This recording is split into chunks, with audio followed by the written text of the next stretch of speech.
Recently, former White House Press Secretary Sean Spicer appeared on MSNBC, where they decided to greet him with a video of some of his greatest hits as press secretary, and then proceeded to ask him if he had any regrets about taking the job.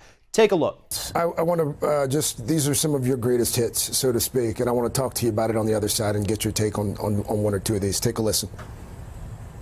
This was the largest audience to ever witness an inauguration, period, both in person and around the globe. But even General Flynn was a volunteer of the campaign. And then obviously there's been this discussion of Paul Manafort, who played a very limited role for a very limited amount of time. But you had someone as despicable as Hitler, who didn't even sink to using chemical weapons. You made some mistakes. Yes. Do you regret taking the job? No. Not at all. I think in terms of net, I enjoyed it. Having a front row seat to history was an opportunity of a lifetime. Did I make mistakes? Thank you for taking me down memory lane. Absolutely. Do I hope I grow as a person, as a friend, as a stranger, to become to do better? Absolutely. You're giving me a diplomatic answer. What do you? Do you regret at all taking the job? And by that, No. I regret things that I did that brought embarrassment to myself, my family, friends of mine who have been very big supporters, where I said, hey, that was a self-inflicted wound. I screwed up. Spicer really hit the nail on the head there when he said these are self-inflicted wounds. And he is 100% right. And yes, he does owe his family and his friends an apology for how embarrassing he was for them during his time as press secretary. But again, self-inflicted wounds.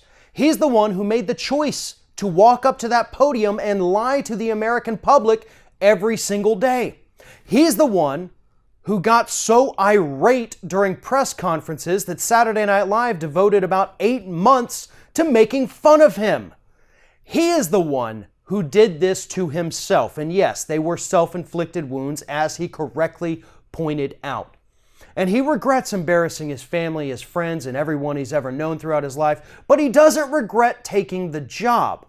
Now, those two statements seem to be at odds with one another.